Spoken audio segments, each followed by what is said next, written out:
Today I'm tattooing this orange, but first I'm going to tell you all about how you can use tattooing as a medium of art, which not many people do, and it's actually amazing. So these are all the things you need for an old copper coil machine, which I don't really use anymore. I use this new pen machine and it's amazing. All you need are just these two pieces and this little wire to charge it, and it stays charged for like 8 hours. It's amazing. Now, if you're tattooing as an artistic medium, you're not going to necessarily need all the sanitary things because you're just doing it as a form of art. But if you ever tattoo yourself or you are interested in tattooing clients, you have to get used to tattooing in a sanitary way. You have to go get those tests done, get your certifications done, because it's super important to not just treat tattooing as kind of a random thing, but you have to do it properly because people can literally get sick if you do this wrong. So it's a complete different ballgame if you're actually tattooing yourself or others. But if you're just doing tattooing as an art form like painting or drawing with color pencils, these are some things that you'll need, and it's so fun, and I definitely recommend you try it out because why don't more people do this? Just tattooing fake skin or fruits and vegetables, it's super fun. But once again, tattooing yourself for others, you have to do so much more training. It's completely different. I can make a different video on that, but this is just for the fun of it.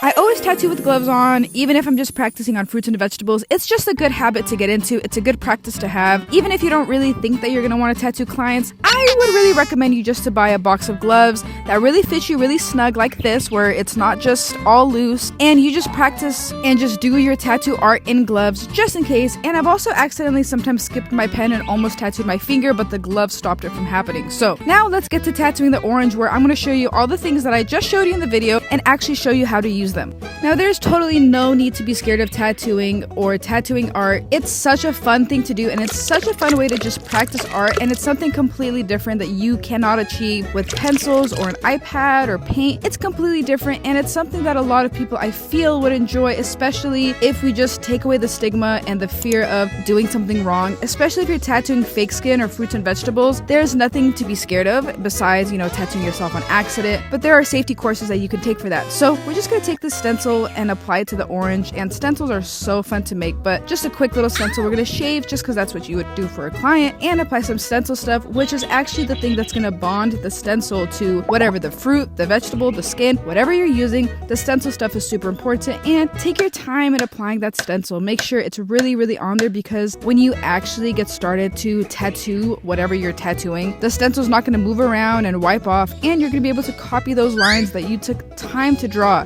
because this is a simple design, but sometimes stencils are so complex and so complicated that you're not going to want that to wipe off as you're tattooing. So while I'm waiting for the stencil to dry, I set up the rest of my station. I pour some ink in my ink cap. I set up my pen.